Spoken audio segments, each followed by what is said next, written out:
Good afternoon. I see it's now 4 o'clock.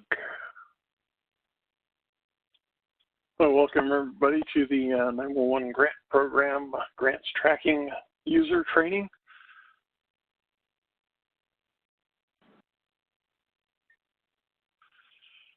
Today we're going to cover a few things. One, we'll do introductions, then we'll talk about the administrative requirements for the grant, and then we'll talk about the NHTSA's grant tracking system, which is what you will be using to track your grant.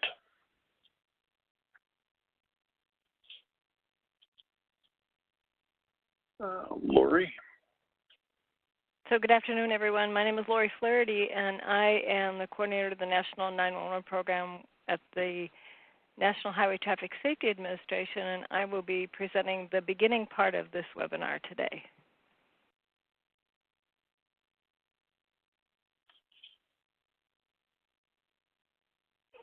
Yuki, are you on?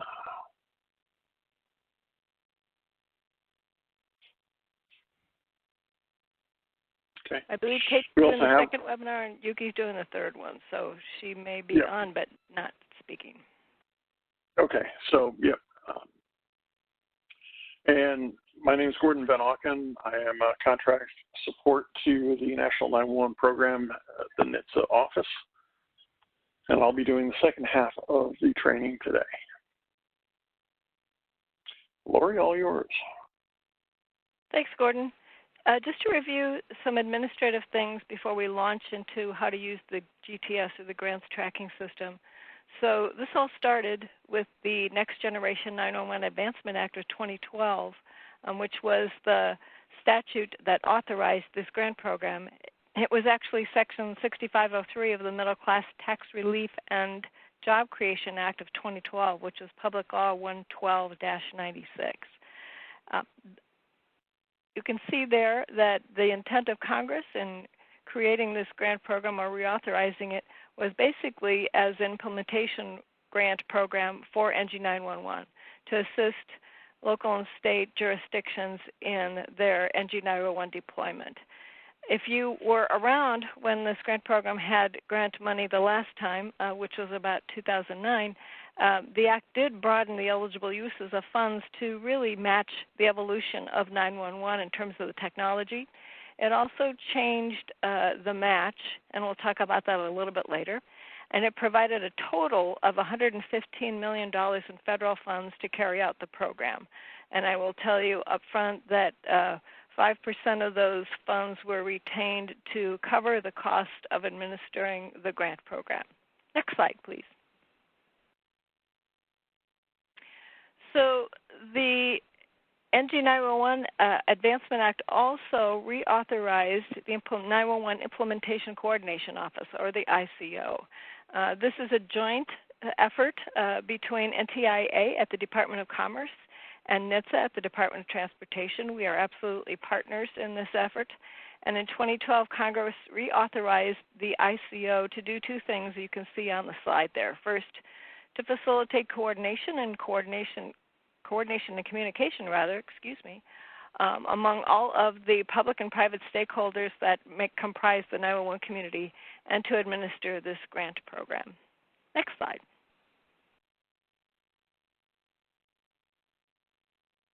So as all of you know, we did make awards for this grant program on August 9th, and the awards totaled $109 million plus a little bit more in federal funds. There were 36 awards made to 33 states, the District of Columbia, and 2 tribal organizations.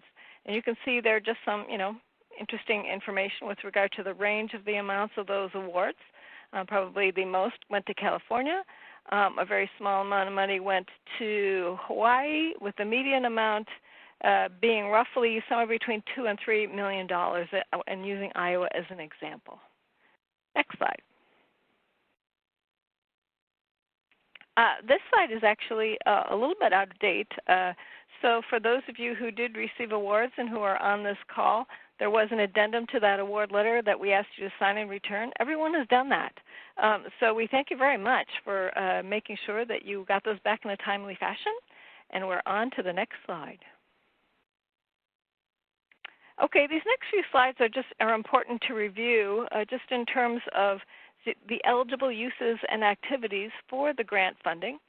So this is a list of the eligible uses and activities, which include hardware and software to provide NG911 services or hosted NG911 services. And also eligible use is training, which is directly related to NG911 implementation for public safety personnel in the 911 PSAP or directly associated with the PSAP. Also, personnel costs required for the implementation of the grant are included, as well as contractual costs associated with carrying out programmatic activities, including consultant fees. Up to 10% can be used for planning and administration. And the example of what you might use to do that is listed in this next bullet. And finally, the cost to operate the NG911 system as a dual system. So if you're operating two systems at the same time, while you're testing, the operation of the NG911 system is considered an eligible use of funds until such time as you shut down the legacy system and you are fully operational using NG911 technology. Next slide. Okay, unallowable uses of activities would be cost to operate a legacy E911 or 911 system, cost to operate the NG911 system after it is fully operational. We would assume that the monies that you have used in the past to operate your current system would be taking over that function. Specifically, activities related to construction are not an allowable use of funds. And any independent verification or validation or testing for products, services, and system purchases are not considered eligible. So they are not an allowable use of these grant funds. Also, it's important to note that little asterisk there that ineligible costs may not be included as part of your matching funds. Next slide. Okay, just a reminder about those matching funds. So of the total cost of the project that you are funding along with your federal funds, the grantee must provide 40% of that total. So the project that you are undertaking will be 60% federal funds and 40% match. The applicant must document the capacity to provide matching funds, and the funds that constitute the match must be allowable project expenses. Going back to that previous slide, they must fall into that category. They must be in the form of either cash or in-kind contributions to be consistent with two of the Code of Federal Regulations, Part 200. Matching funds, these two things next are probably important, and we probably get the most questions about this in terms of match. So matching funds must be applied toward the same project that is funded by the federal grant. And also, the matching funds must be for the same period of performance or the same fiscal period as the project being funded by the federal grant. Two very important things to remember as you move forward. Next slide. I'm not going to go over these in any great detail, but you are responsible for conforming to the award terms and conditions. They were listed in that addendum that was signed and returned to us, so we're assuming that you have all agreed to do that. And the references are all there for you in the slides as well as the addendum to the award. We'd be happy to answer any questions if you have any specific questions about these, but I'm not going to cover these in any great detail. Next slide. Okay, this next slide is important. For those of you who have considered making slight changes to your projects in terms of what you applied for, and now that you know how much you're receiving in terms of the award, we understand that situations and circumstances change, and we know that the challenges you're facing with the period of performance. So a couple of things to remember on this is that if you are not making any changes to your project in terms of the categories of eligible use, but you're just shifting around the monies between those eligible uses, and there's no changes in which eligible uses you are proposing to fund with your project, you can handle those changes through the spending plan that you will submit in the grants tracking system. That's the first bullet. However, if you are proposing to change your project to other eligible uses other than those you have proposed in your application, pre-approval is required to make those changes. And we would need to know about that in advance before you submit those changes through the grants tracking system. Any other changes, like key personnel or as a result of significant delays in project timelines, should be submitted in writing. And you can see there that that requires a letter attachment sent to the nitsad.national911@dot.gov email address. These slides will be available to you, so if you have any questions or you want to refer back to them, they will be available to you. Next slide. Okay, these next few slides have to do with the reporting requirements in general for this grant program.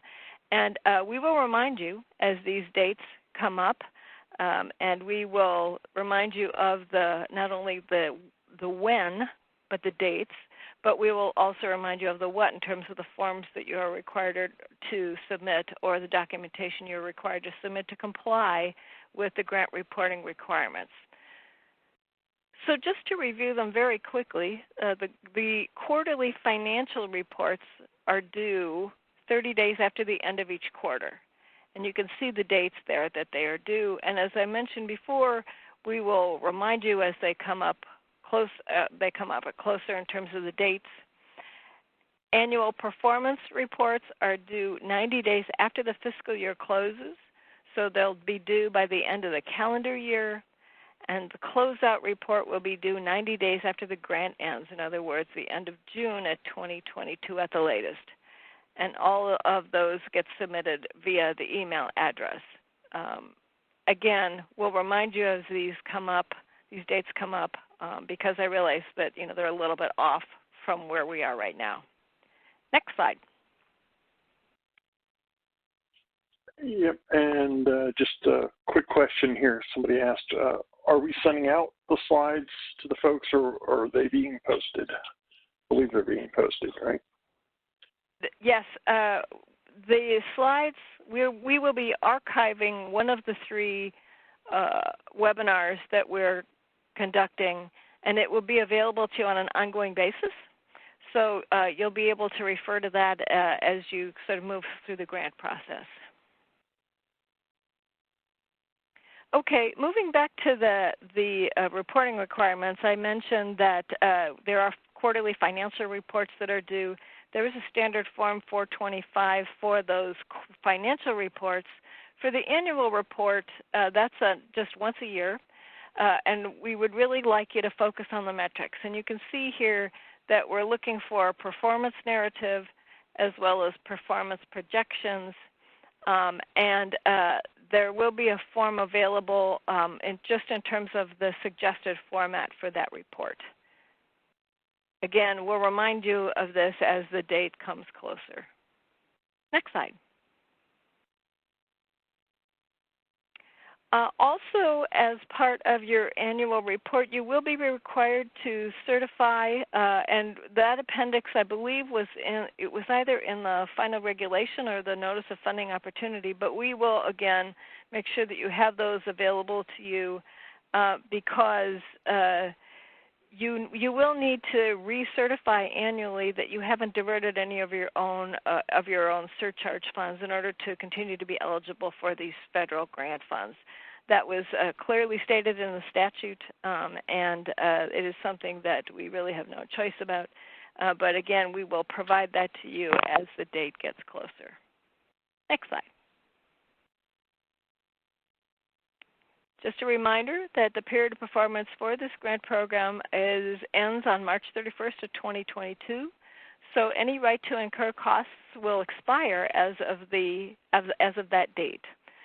The grant recipient and any subrecipients and contractors may not incur costs past that expiration date. An important date to remember, March 31st of 2022. only closeout-related grant administrative expenses are allowable within the 90-day closeout period. Next slide. This slide actually is jumping the gun a little bit, because Gordon will walk you through the whole process of submitting your spending plan and then how to submit your invoices. This will become clear to you as the remainder of this webinar unfolds, but we would recommend that you submit your spending plan in the grants tracking system by the end of October. Next slide. So that's really just a brief review of the administrative requirements. If anyone has any specific questions with regard to your spending plan, I know that we have already talked to 2 or 3 states who had questions about making slight changes to their projects, and even a 10 or 15-minute conversation seems to have been sufficient for some folks to answer the questions they had. We'd be happy to do that.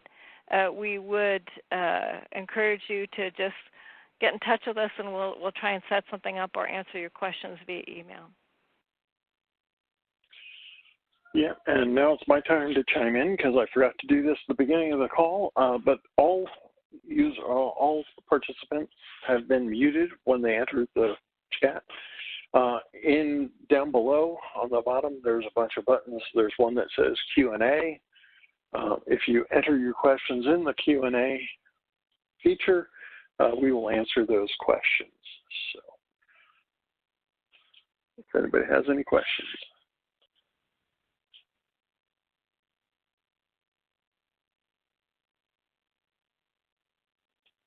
I'm not seeing any questions at this point other than the one about the slides.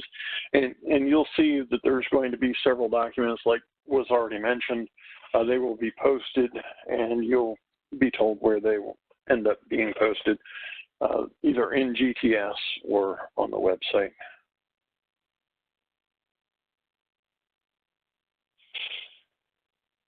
All right. Thank you, Lori. Then we'll get into the fun stuff, how to use the software, the administrative functions of, a question did come in here.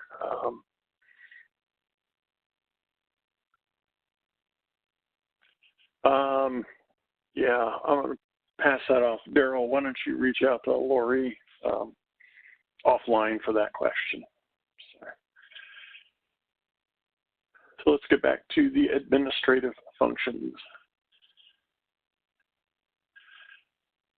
So first and foremost, the grants tracking system is hosted on the NHTSA servers. It's a web-based tool that you will be accessing remotely. You will be allowed to set up to 2 people with access to the grants tracking system. You'll be receiving a form to identify who those folks will be. If you need to make changes to that, you will submit that same form back up to NHTSA to change the folks that are on there. What basically will happen is they will send you a username and a temporary password, and you will log into the system.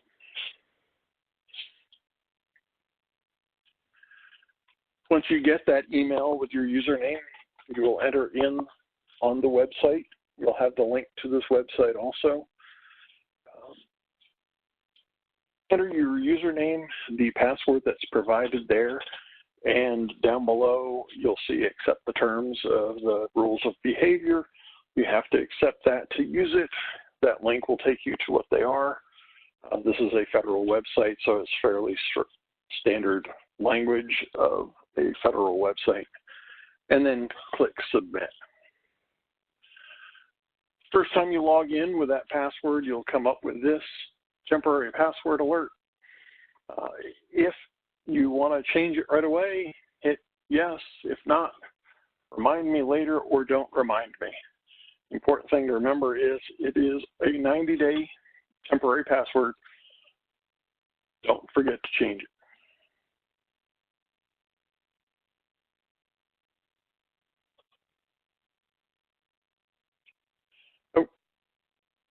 I'll get to that later. So how do you change the passwords? If you click that link that says yes, it'll take you directly to the page. But if you don't do it at that point in time, this is the top of the page of the normal website. So this is a demo, or shows a picture of what it will look like when you log in. You click on the user administration button, and it will bring up a little piece that says change password. Okay. When you change your password, you have to type in the old password and then a new password. The new password has to be between 8 and 14 characters. You must have at least one lowercase, one capital, one number, and one special character. And then click submit. Like I said, again, this is a federal website, so your passwords are good for 180 days. You cannot reuse a password for 180 days. So keep that in mind as you're doing passwords, especially if you have two people that are assigned to use this, but one is doing primarily the work and the second person doesn't log in periodically to make sure that their password is current. So getting back to once you log in, you get this dashboard. This dashboard has multiple things. Most importantly, underneath the icons, you'll see a recent activity. Every time you perform an activity, it will show up in this list. It will show you what's pending. This is where you'll get notices on approvals. This is where you'll get notices on activities that somebody else has done. So going from left to right, the first button is Fund Management. This is where you will be doing a lot of your work. This is where you enter your plan, your spend plan. This is where you enter your vouchers for reimbursement, etc. The next one over is Reports. There are several canned reports built into the system that you can use to look at them. We'll go through them. Next one is User Administration. That's one we just went over. It's primarily to change your password. And the last one over is the Help. Within the Help file, you will find there's a user manual that will talk you through some of this stuff. So if you don't remember some of this and you don't want to try to sit through this webinar some other time, go to that. It basically has these instructions written out. In addition to that, at the very top, there are two little icons. The little building is your home button that takes you back to this dashboard. And then the little on-off switch is your log out button.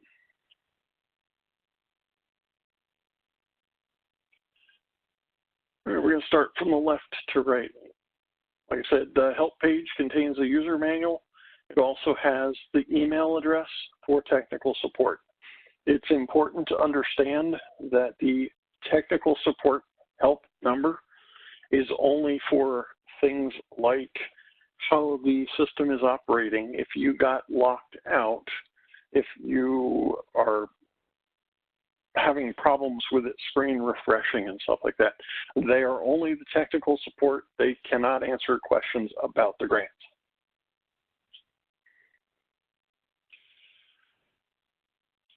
Always remember to log out and close your browser when you're done.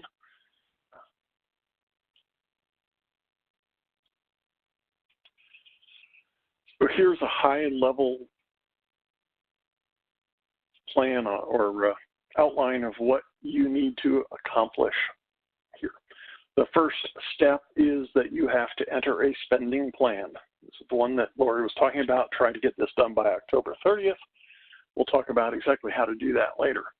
Once that spending plan has been submitted, the office will approve those plans. Once the plan is approved, you'll get an email, and in that recent activity, it'll have a line in there. You then must post that into the system. After you've posted the spending plan, then and only then can you start invoicing and vouchering. Now, it's important to remember we're talking about how the system works here. this is not saying that you can't submit invoices or spend money until all this is done. That's a grant itself question. This is the process for submitting this. When you submit the invoicing, you submit the voucher, you also have to fill out an SF-270 and submit that to the national office. It's important to make sure that that SF-270 and your voucher have the same data so that it matches. Same line entries, same amounts. Once the invoice and the voucher is approved, you will receive payment electronically. I'm going to pause here. Okay, I have one question going back to Lori, but I'll get that in a minute. Okay, here's the part that everybody's looking for, how to create a spend plan. First and foremost, in the GTS, there are eligible cost categories. These are administrative labels for the grants tracking system. These are not to refer to as eligible or not eligible costs. These are just the way that they will break down in your spending plan. All actual allowable and non-allowable costs go back to the application and the rules. So in this case, they have administrative costs. This is also limited up to 10%. You have hardware, software, training, operational funds, consulting services, and hosted NG911 services. Okay. Remember, these are just the categories within the GTS system for doing your invoicing. Your spending plan is effectively your budget for this grant. Okay. It will explain, or it will display your federal funding and your planned match funding for each one of these areas that you're doing. Okay. The spend plan itself has to match the grant amount, not the application amount. So if you applied for more than you were granted, or you applied for less than you were granted, which I doubt happened, your spending plan has to match what your grant amount actually is. And it's only for those items approved in the grant. As Lori talked about, remember this is a 60-40 split grant. Okay. So how do you enter the spend plan? Click on the fund management. Down below, you'll see in the corner, let me see if I can highlight this. You have the federal grant award amount is displayed right here. Then you will click Create Spend Account, and then you'll come up with this little screen here. And for each line of your budget, you have to add a new entry. You click the Add New Entry button. One of the things that we have developed is a budget template. This is an optional form. It's an optional tool for you to use. It basically helps break down what you're looking at. It has the categories that are in the grants tracking system listed. Remember, you can use those categories for more than one. In this budget template, you'll see I have, I didn't copy any, but you'll see I listed in comments project 1, project 2. So if you have multiple sub-grants or multiple smaller projects within your full grant, you can identify them. That will also be posted online, and you'll get a link to where that is. So how do you do this? You enter each budget line. So when you click Add New entry, it pulls up this form. Start at the very left and you have entry number. Wow, this is a pull down list of the eligible cost categories. So it's not really an entry number until you select it. So you'll pull down hardware, training, whichever of those categories that we just talked about. It will add a identifying number after that category, and that will become your entry number. The next one is the award year and the project number. These both are generated by the system so that it relates back to the specific grant funds that you're applying for. The next column is federal funds. In the Fed funds column, you will enter the amount of federal funds you expect to obligate for that category. And then you put in the state funds. So this is the amount of matching funds that you want to apply to that category.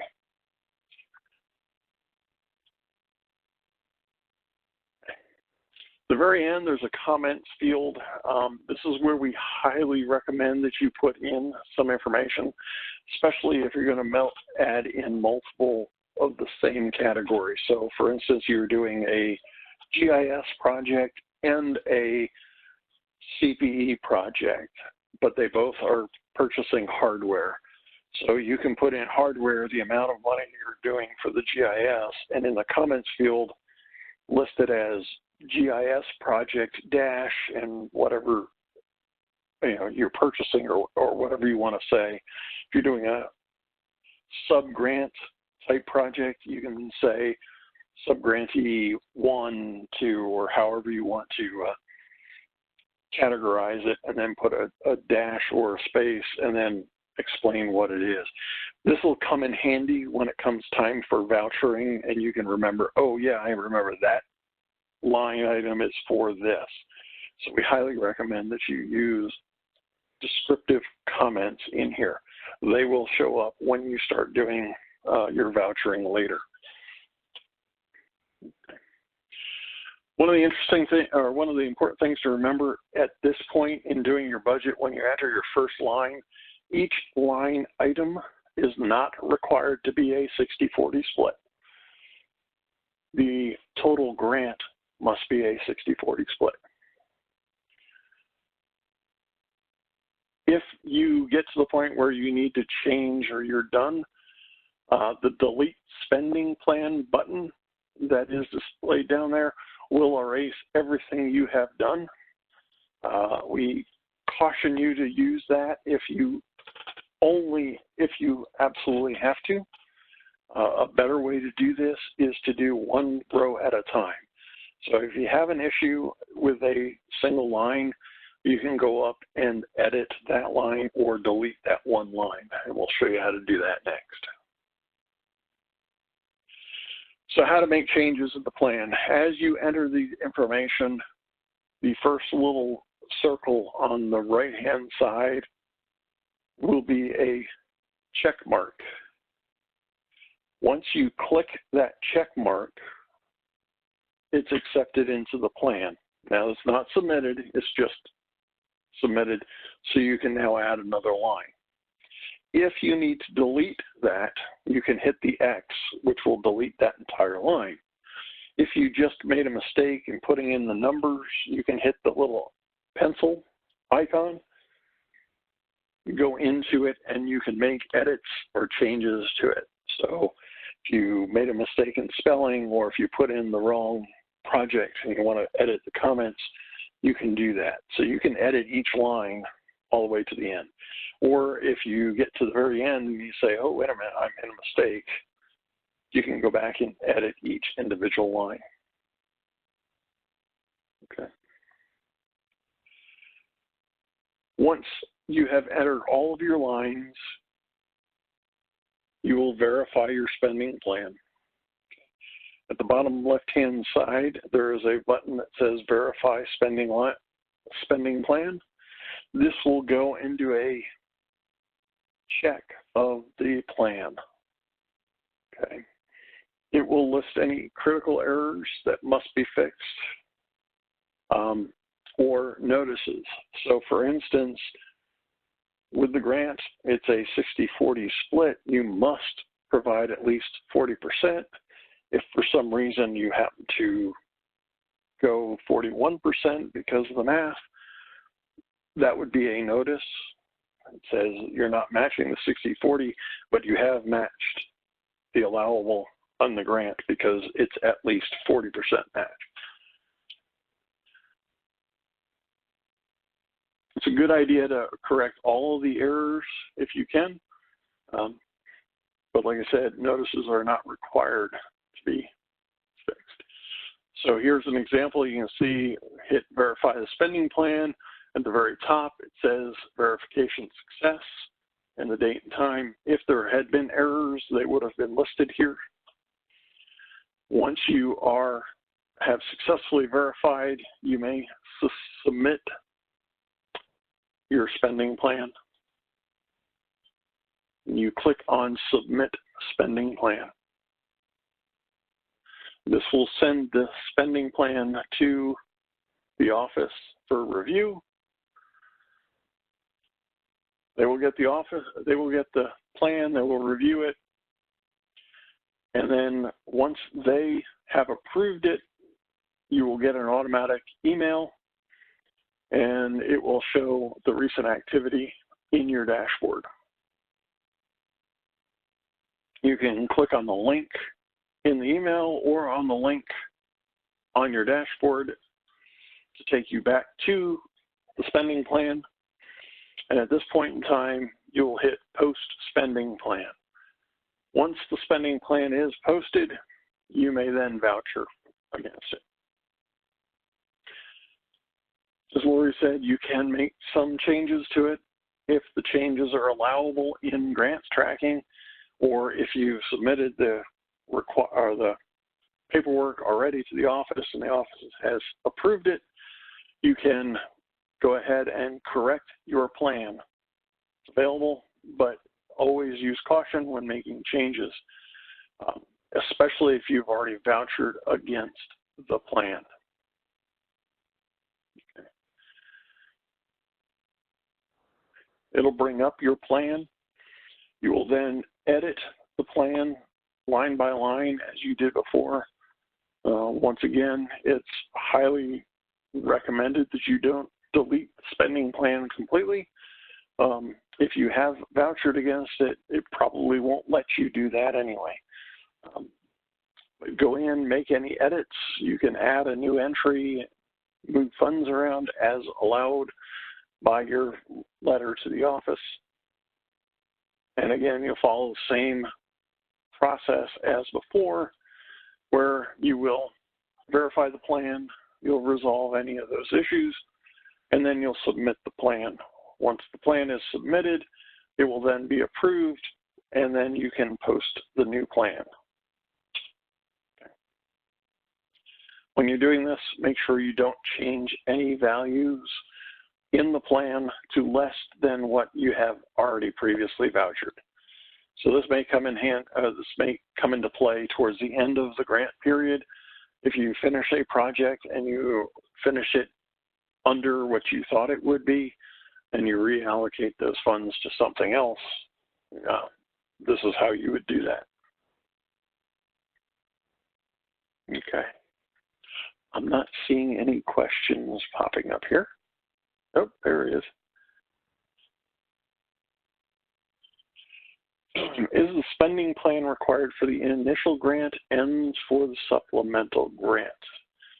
Lori, you may have to answer this. I believe it's just a single plan at this point in GTS. Yes, is that correct? At this point, what we're looking for is your spending plan for the total amount of the award.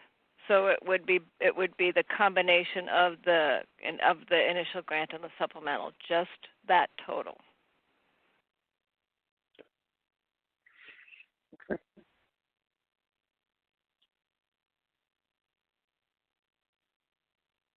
All right.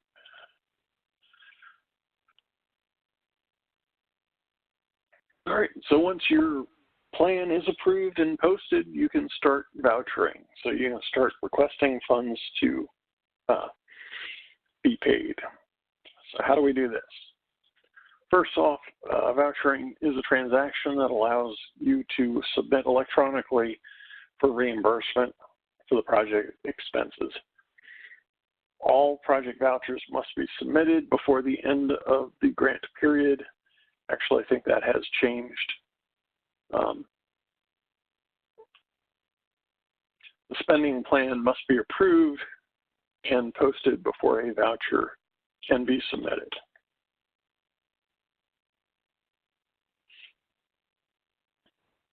Vouchering is a two-step process like we talked about. First and foremost, you have to complete a standard form 270. The form is downloadable and the instructions will be on grants tracking. You'll submit those to the office. The other thing is a video is being prepared that will walk you through preparing an SF-270. And you must also then enter the voucher data into the grants tracking system. This is an example of the standard form 270.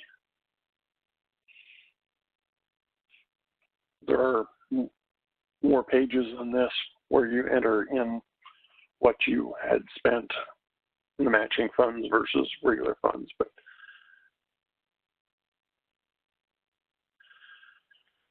great. In the grants tracking system itself, there are two types of vouchers. The first one is a progress voucher. This is where you're requesting funding and requesting reimbursement. The last one is what's called a final voucher. This one does not have any funding associated with it. So no reimbursement and no unit match funds associated with it. Only one voucher can be submitted at a time. Okay. Each voucher may contain multiple invoices.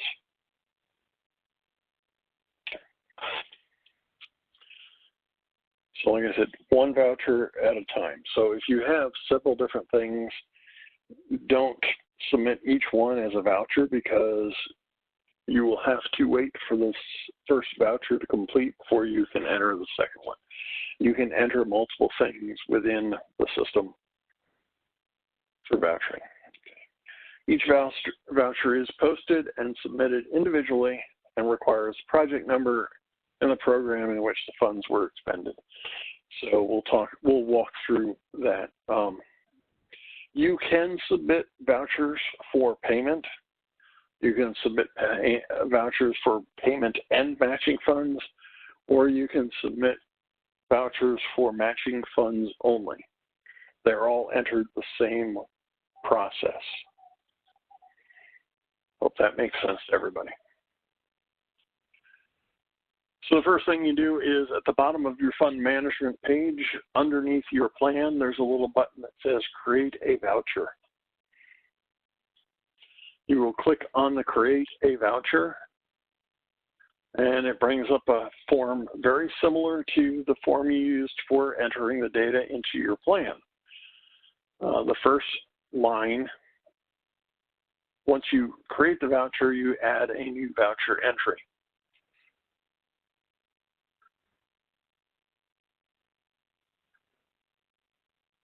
On the form itself, the first column is project number. This actually will be the fund category plus the entry number from your plan. It's a picked list of what is in your plan. So you'll pull it down and put it in. It will automatically put all of those into your pick list from your plan. The next field is the federal funds, and then the state funds and comments. So I'll go to the next page here. So you'll use the pull-down list to select from available projects, while use caution, the terms used in GTS are a little bit different than what we normally have here. So a project for GTS is a single funding category and a single line that you have in your plan. The federal funds, you enter the amount that have been expended that you are seeking reimbursement for. On the state funds, you enter the amount state matching funds have been expended. And then in the comment field, you can enter a comment for future tracking or reference. So for instance, it's a specific invoice for a specific piece of the puzzle. You can put it in there. You can add an invoice number, a transaction number, or a check number if you wish. When you finish this out, it will pull the comments for the initial line from your spending plan and add in the comments that you put on the voucher together, so they will be together so you can see them. Same actions as with the previous one. You have the check mark that accepts the line, and then you can delete the line with the red X, or the pencil, you can make edits to it. So in this example, you can see in the comments field, in the parentheses, the project comments, project 2 PSAP training, but I did not enter any comments in the voucher, so there's nothing past it.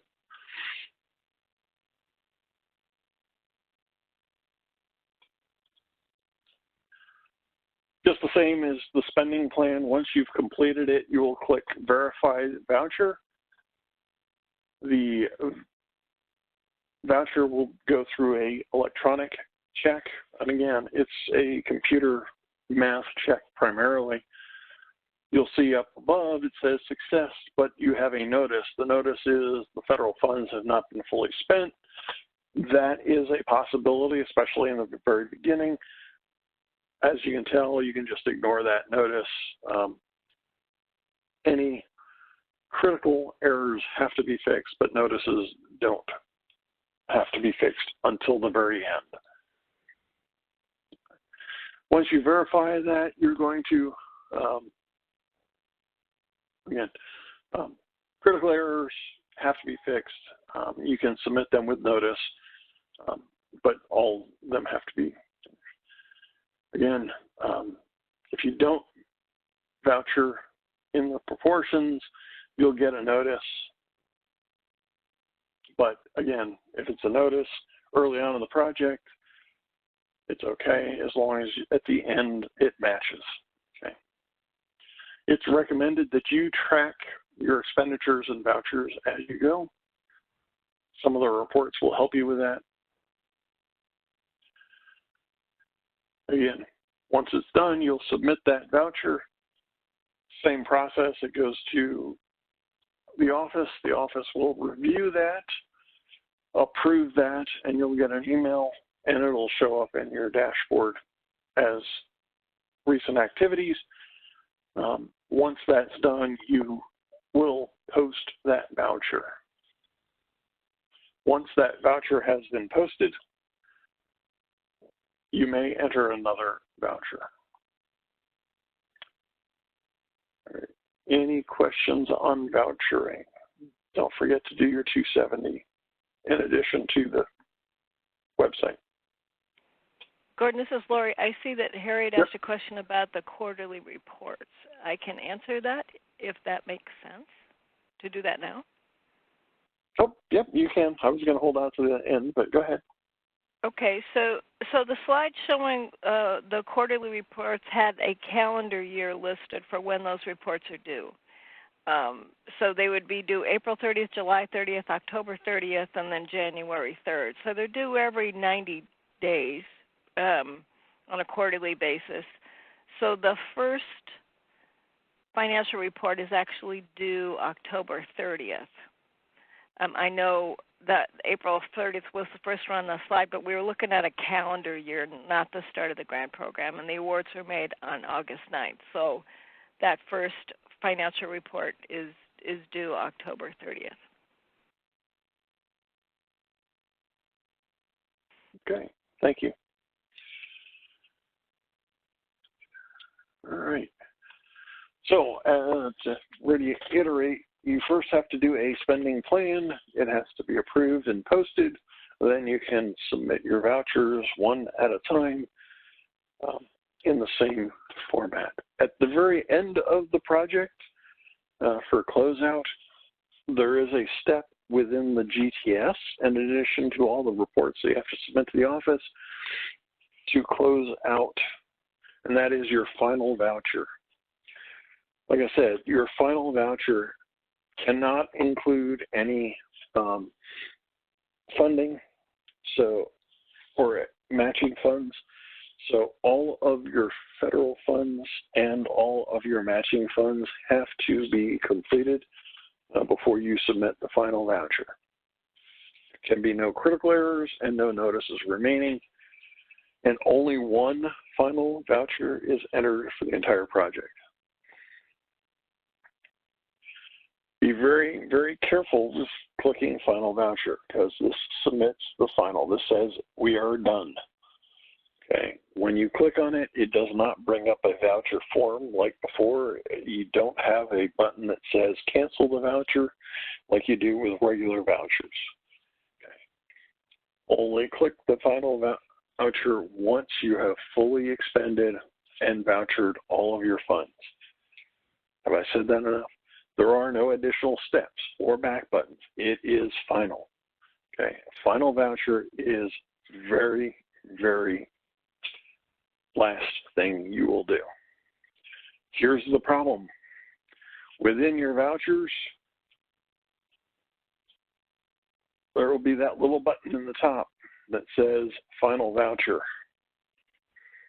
It will appear after you complete your first voucher. It will be on that screen the entire time. Be careful you don't push that until you have completed. Okay. Once you click that button, this is all you'll get: submission success. There's no back button. There's no way to get out of it.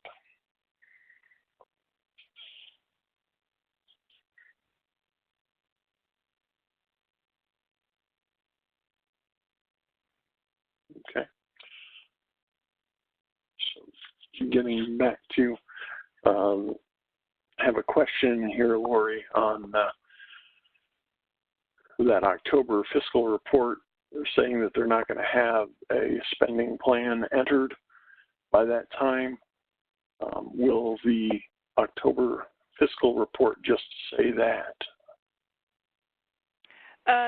The quarterly fiscal financial reports there's a standard form 425, and I believe it lays out how much has been the grant amount, how much has been expended, things like that. So if as of October 30th you haven't expended any funds, whether those are matching or federal, then you would simply enter 0 for those items. I don't have that form memorized. We will probably develop a short video for you to help you figure out how to fill out that form. It's rather straightforward as federal forms go, but it sort of depends on where you are at the time. A couple of other things that I wanted to mention, just with regard to vouchering in general. If you are the state grantee, you are, as I said before, you are responsible for submitting on behalf of all sub-grantees and all contractors. That's what Gordon was saying when he was saying we don't want you to be submitting separate vouchers for each sub-grantee. Our expectation is that you aggregate those, and you as the primary grantee will be submitting on behalf of all sub-grantees and contractors. You may submit invoices as often, or vouchers as often as every month. That financial report is due on a quarterly basis, but if you wish and you would like to be paid more often than that, as I said, you want to be reimbursed more often than that, you can submit vouchers as often as every month. Thanks, Gordon. Okay. So Any other questions on the spending plan or vouchering in the grants tracking system itself?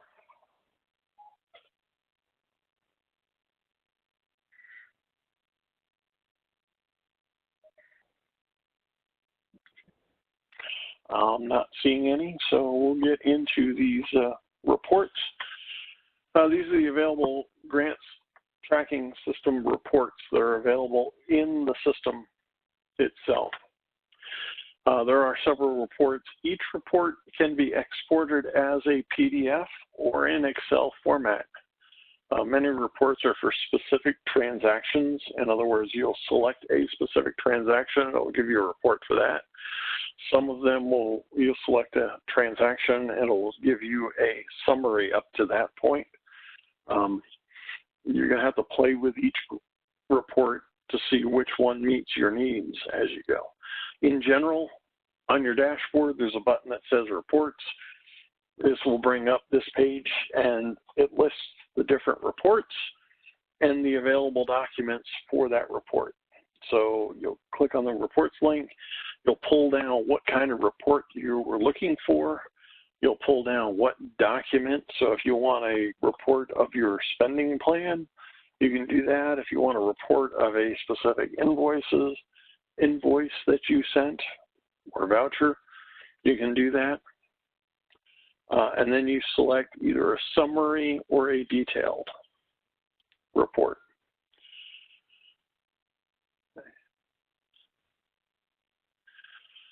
Down at the bottom, if you select Preview, it will open up that report in a separate screen. This is actually in a PDF format, and depending on which PDF viewer you have on your software will depend on how you can save that. In general, if you right-click on it, or sometimes in the menu bar above, they'll have an option to save as or save the file, and it will save the file. There's an export to Excel here where it will take that document and put it in an Excel format. That will allow you to use that going forward. Use caution with this if you're going to save multiple reports at one time. It saves that file in your Downloads folder on your computer with the file name of Excel report. So if you decide you're going to run 3 reports and you want to save them, you'll have 3 files in your downloads that says Excel report. So it might be a good idea to get in the habit of downloading one, changing the name of it, or moving it to another folder and changing the name so you remember which one it was, or you're going to have to open each one up and rename them as you go. So here are some of the reports that are available. The first one is a spending plan transaction report. This will show one transaction at a time, how things are going through with your spending plan. Okay.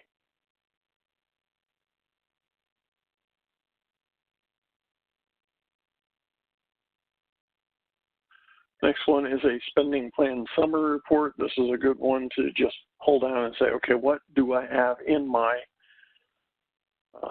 summary report? You can see in this example here, it has hardware for 2 different projects. We just put in them description field, test 1 or test 5 and test 6. That's how it will play out into your reports. Next one is a spending plan approved entry number accounts report. So this will show you all of the approved items in the system. It will display the spending plan number, which remember is that category plus the dedicated number, and sorted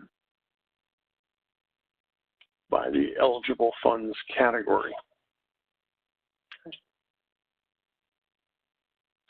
The voucher transaction report, this is a good one.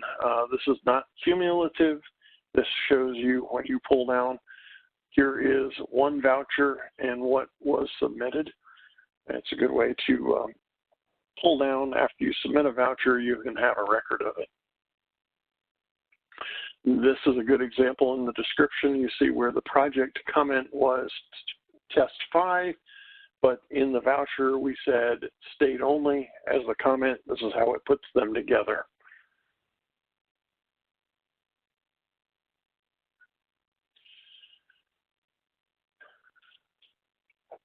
Let's see.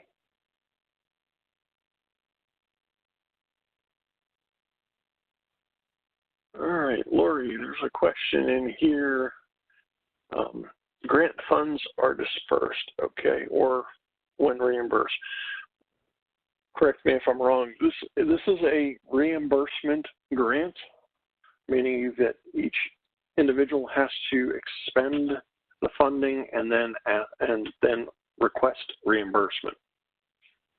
If that is correct. This isn't like other grant programs where the award is made up front. This is a reimbursable grant program. So that's why this system is so important, because as you incur expenses, you will be submitting them and we will be reimbursing you electronically through this system.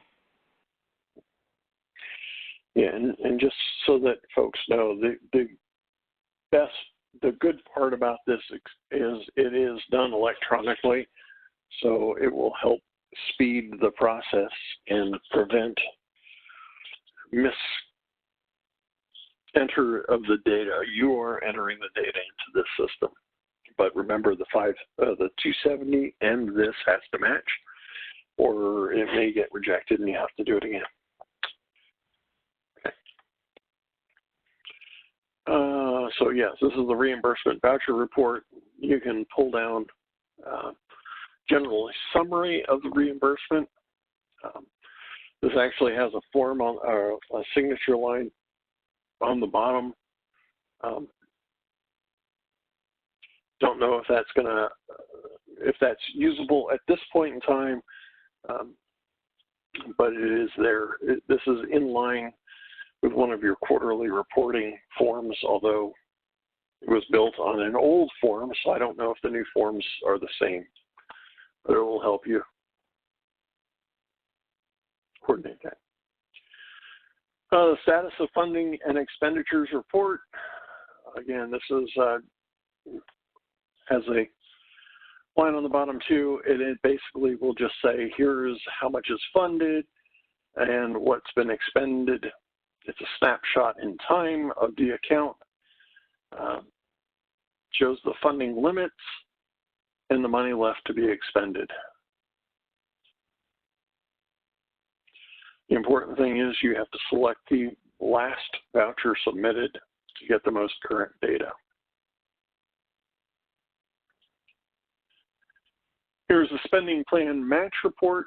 So your spending plan, when you put it in, will sit down, it'll spit out what percentage of the funds are in which category.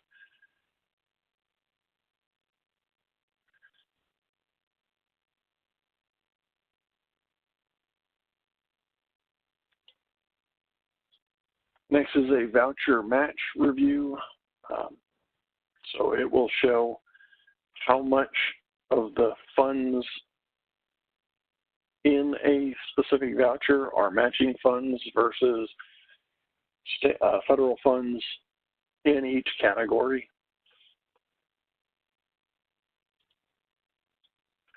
And last but not least is a funding versus expenditures report. This will show you what percentage of funds are in each line item and what percentage of those funds have been expended.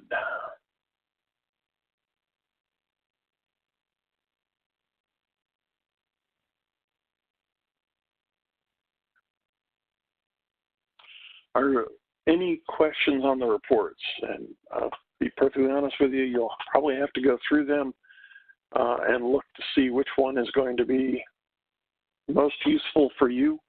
Each user can use or not use some of them. A lot of folks use the Excel one, especially with the vouchers. They were able to just pull those lines out for each one into a master spreadsheet to keep track of where things were if they wanted to. So.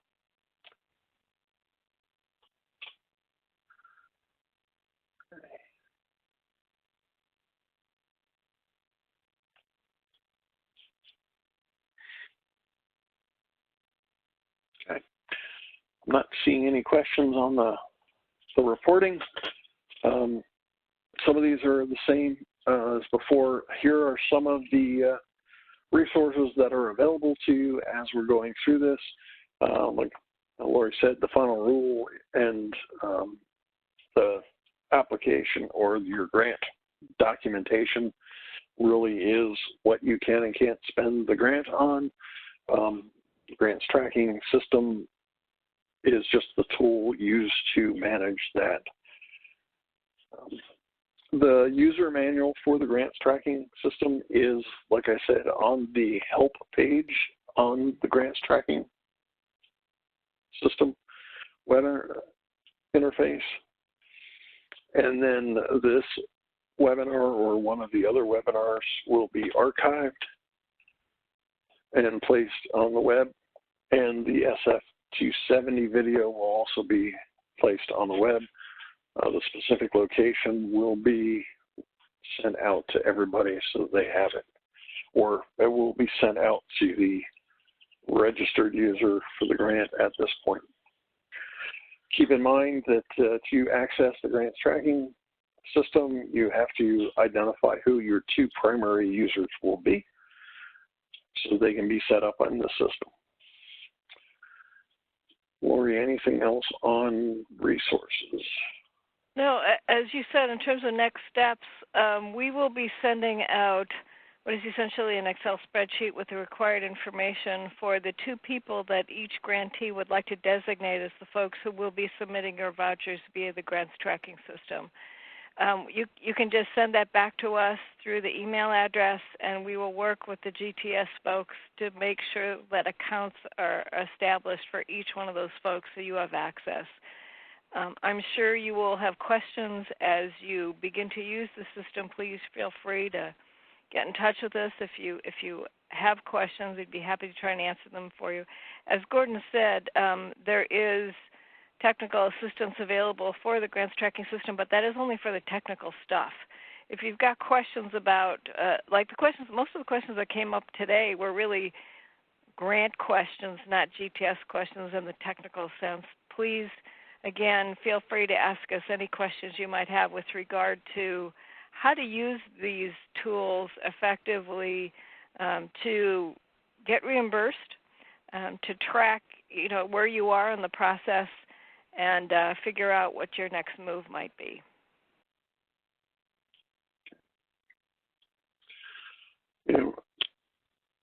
And to reiterate, the technical support for the grants tracking system itself is available at that email address.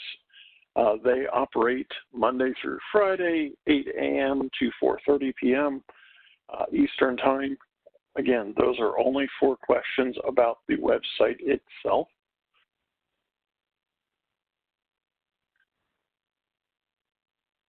And the website for 911.gov and the NHTSA email address once again. So last call for any additional questions on the let's see there. Looks like after submitting the vouchers for reimbursement, how long will the process take to receive the funds? So it is my understanding that after you post an approved voucher, it could take up to 72 hours for the funds to be electronically transferred into your account. But generally, that's what you're looking at in terms of the process. So you submit your voucher, we approve it. Once you post it, it goes into that 72-hour period. One other question, will there be quarterly calls with the Federal Grants Office like SLGP to review quarterly annual progress reports and answer questions? That's a good idea. Yeah, we'll go ahead and we'd be happy to do that. Particularly now that first quarter is coming up, and In fact, I made a note, to make sure that we make a list of everything that's due October 30th so that we can review that with everyone. But your first move at this point will be designating the folks that you want to be using this grants tracking system. We'll be sending out that Excel spreadsheet to the primary and secondary points of contact for the grant program, and once you send it back in, they'll start getting the accounts to set up their access.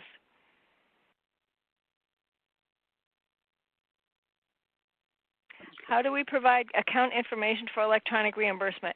Well, one of the things that we have really been pestering you folks about, if not you, the primary and secondary points of contact, is your employee ID number and your DUNS numbers. Based on those two items, that your account has been set up in order to facilitate the electronic transfer of funds. Now, I saw a question earlier on, I think it was from Daryl in Colorado.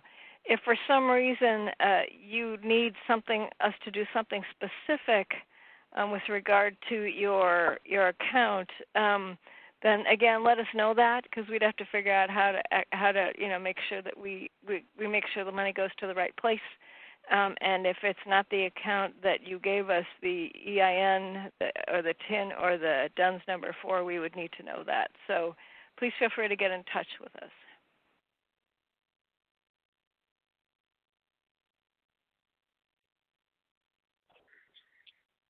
Okay. I'm not seeing any additional questions coming through.